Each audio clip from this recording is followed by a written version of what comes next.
অনেকেই মনে করে দীক্ষা ফেলে এটা কাজ হয়ে গেল, অনেকেই মনে করেন যে দীক্ষা পেলেই কাজ হয়ে গেল, কিন্তু এই দীক্ষা হচ্ছে একটা নতুন জন্ম। এই দীক্ষা হচ্ছে অত্যন্ত নূতন জন্ম, একটা নূতন জন্ম।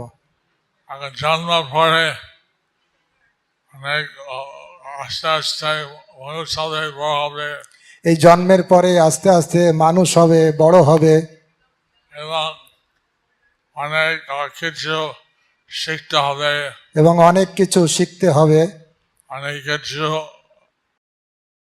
সেবা করতে হয়, অনেক কিছু সেবা করতে হয়, এবং যেটা আগে ছিল অভ্যাস, এবং যেটা আগে ছিল সেটা ছিল অভ্যাস।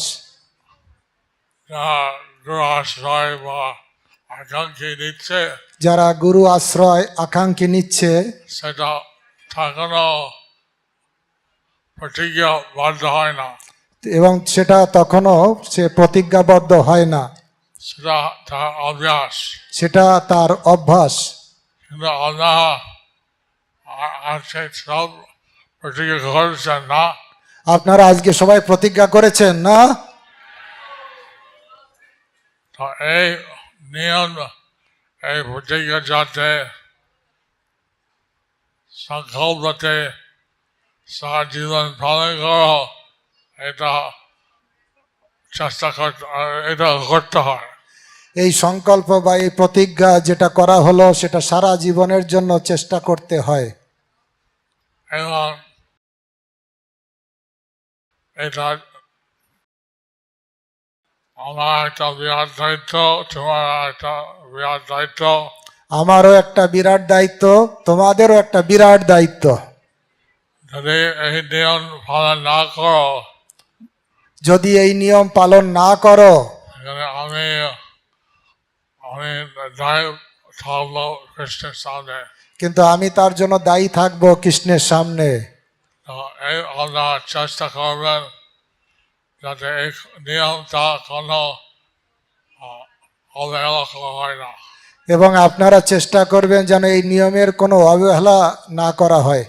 আমরা চাই সকালে সেবা দ্বারা, চৈতন্য দেবের আজ্ঞা পালনের দ্বারা আমরা এই জীবনে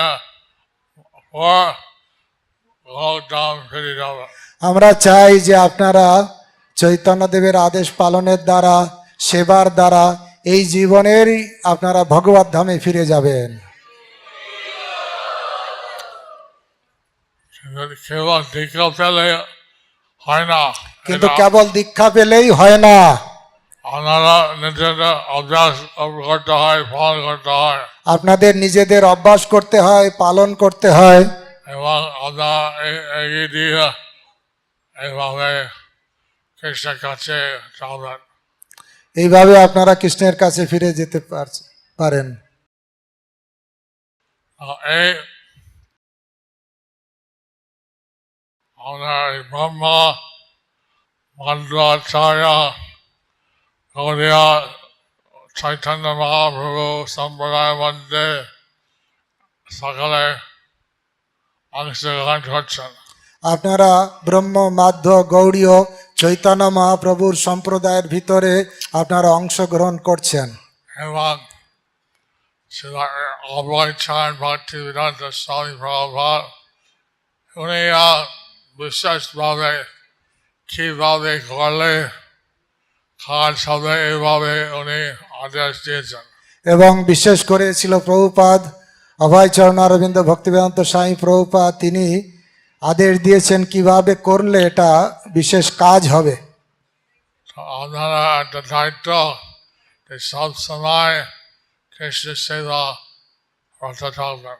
আপনাদের বিশেষ দায়িত্ব যে আপনারা সব সময় কৃষ্ণের সেবা করতে থাকবেন। এবং এই স্বামী স্ত্রী দুজন উভয় পক্ষ থেকে যদি কৃষ্ণ সেবা করে এটা সব থেকে ভালো হয়। আপনারা স্বামী স্ত্রী সবাই উভয় যদি বাড়িতে থেকে কৃষ্ণ সেবা করেন তাহলে এটা সব থেকে ভালো হয়। বিবাহিত যারা বিবাহিত, অবিবাহিত বা যারা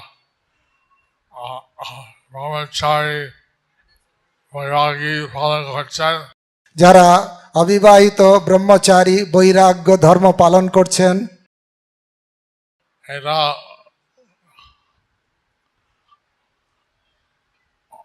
ব্রহ্মচার্য পালন করতে হয়। তাদের অবশ্যই ব্রহ্মচর্য পালন করতে হয়। এরা যদি প্রবৃত্তিমার্গী হতে চায়, আশ্রমে পরিবর্তন করে গৃহস্থ জীবনে যেতে চায়, যেতে পারে। কেউ যদি প্রবৃত্তি মার্গে যেতে চায়, আশ্রম চেঞ্জ করতে চায়, গৃহস্থ জীবনে যেতে চায়, তাহলে যেতে পারে। কিন্তু তখন একটা নিয়ম থাকে, আর যারা ব্রহ্মচারী তার একটা নিয়ম আছে। যখন গৃহস্থ জীবনে যাওয়া হয় তখন একটা নিয়ম থাকে এবং ব্রহ্মচারী জীবনের জন্য আলাদা নিয়ম থাকে। কিন্তু সবাই জানে হরিনাম, কৃষ্ণ ভজন, কৃষ্ণ শিক্ষা করতে হয়। কিন্তু উভয়ের জন্য হরিভজন, কৃষ্ণ নাম, কৃষ্ণের শিক্ষা সবাইকে করতে হয়। গৃহস্থ তার সন্তান করতে পারে, গারস্থ তারা সন্তান করতে পারে, ব্রহ্মচারী পারে না। ব্রহ্মচারী সেটা পারে না। তো কিন্তু আমরা কিভাবে প্রভাব চেয়েছেন যে গ্রন্থ বিতরণ হোক, কিভাবে ছিল প্রভুপাদ চেয়েছেন গ্রন্থ বিতরণ হোক, যে বিভিন্নভাবে প্রচার হোক, কি বিভিন্নভাবে প্রচার হোক। আমরা অত্যন্ত খুশি। আমরা অত্যন্ত খুশি। পূর্ব মেদিনীপুর জেলা 740 সংঘ আসছে। আমরা অত্যন্ত খুশি। পূর্ব মেদিনীপুরে 724টা নামহট্ট সংঘ আছে। হরি বল। এবং এইভাবে এক একটা জেলা বিভিন্ন সংঘ নাম আছে, সংঘ আছে। এবং এইভাবে বিভিন্ন জেলায় বিভিন্ন নামহট্ট সংঘ আছে।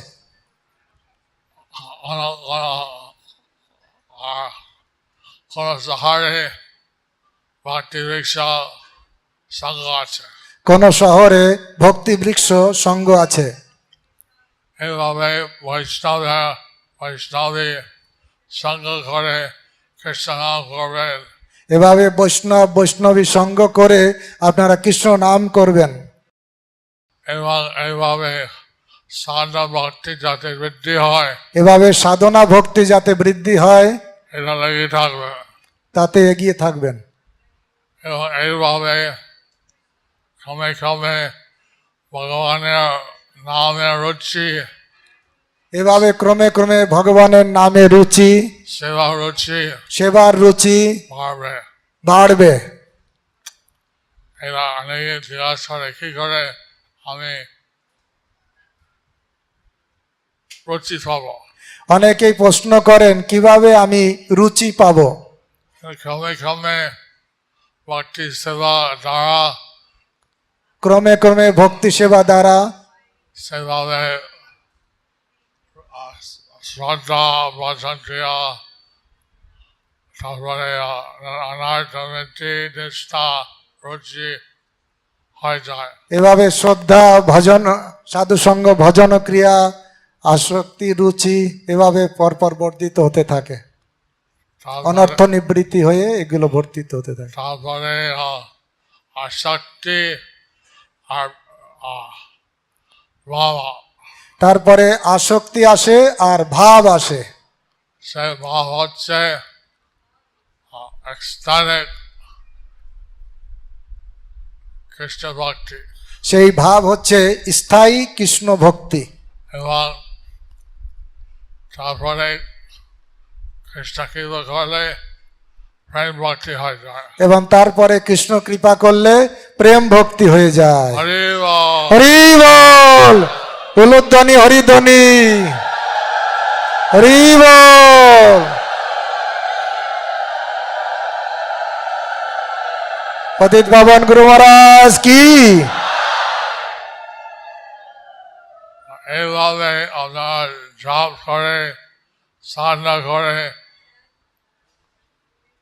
এবং আস্তে আস্তে আমরা সমস্তভাবে এগিয়ে যাবেন। এভাবে আপনারা জপ করে সাধন করে আস্তে আস্তে আপনারা এগিয়ে যাবেন। অন্যান্য জগৎ বহু জন্ম পর সিদ্ধি লাভ হয়, অন্যান্য পন্থায় বহু জন্ম করে এই সিদ্ধি লাভ হয়, এই ভক্তি দ্বারা এই জন্মের মধ্যে সিদ্ধি লাভ করতে পারবেন। কিন্তু ভক্তির দ্বারা এই জন্মেই সিদ্ধি লাভ করা সম্ভব। কিন্তু একদিনের কথা নয়, এক মাসের কথা নয়, একদিনের কথা নয়, এক মাসের কথা নয়, সে অনেক বছর লাগবে। কিন্তু অনেক বছর লাগবে। সেটা আমরা কত উৎসাহ দিয়ে করেন, আপনারা যদি সেটা উৎসাহ দিয়ে করেন, এটা অনেক কিছু নির্ভর করে। সেটা অনেক কিছু তার উপরেই নির্ভর করে। যাই হোক, তো যাই হোক, আমরা আশা করি সকালে এই দীক্ষা পাওয়ার পর আমরা আরো এগিয়ে যাবেন। আমরা আশা করি এই দীক্ষা পাওয়ার পরে অনেকে আপনারা আরো এগিয়ে যাবেন এবং এইভাবে আপনার জীবন সার্থক হবে। এভাবে আপনাদের জীবন সার্থক হবে। হরে হরি বল।